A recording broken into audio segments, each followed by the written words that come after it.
Welcome back, everyone. I'm Micheal Ives in with your interior sports on this Thursday night. Well, we're a day and a half into WEIO 2014, and already it's been a year for inking more world records and dazzling the spectators at the Carlson Center. Day one of the World Eskimo Indian Olympics sees uniathletes Nick Hanson place a monstrous leap in the Scissor Broad Jump that we showed you yesterday, before knowing it was a world record setter. Hanson explodes for a 36-foot and 7-inch mark that takes him to the top of the podium and sets a new bar for future leapers. The women's scissor jump gold goes to Fairbanks' Erica Micheal, as her mark of 26 feet, 4 1/4 inches beats the runner-up, Autumn Ridley, by 3/4 of an inch. Updated results for the kneel jump yesterday show no new world records, but solid distances from the women's winner, Amber Carpluck of Fairbanks, as she defends her kneel jump title with a 51.5-inch leap. Then last night it was the one-hand reach time as athletes balanced the entire weight of their body on one hand while stretching to strike the ball in advance.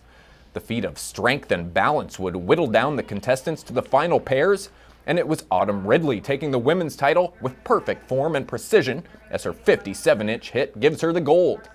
I work at the Alaska Native Heritage Center, so we practice 4 times a day, 5 days a week. So I get in pretty good competition practice, and then I just was confident and then did what I did.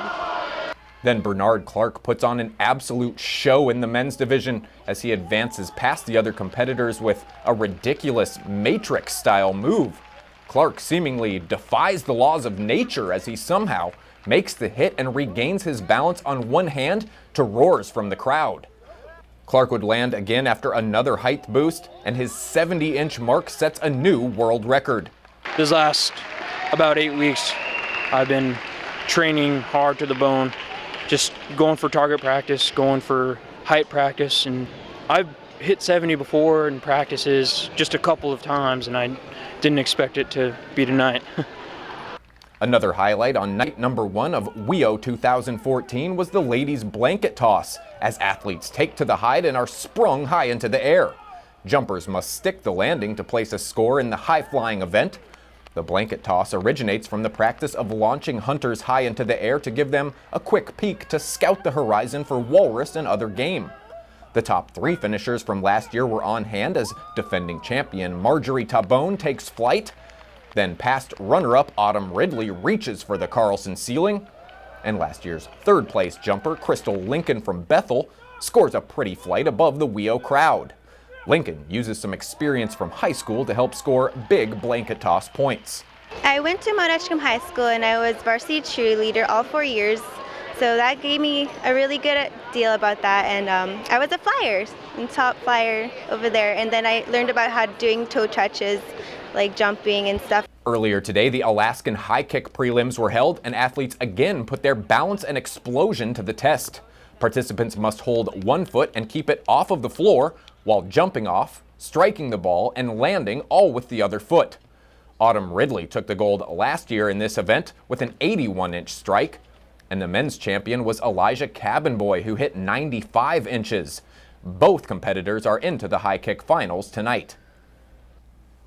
The Alaska Goldpanners are finishing off their home baseball season tonight at Groudon Park, and they'll be looking for better results after last night's contest.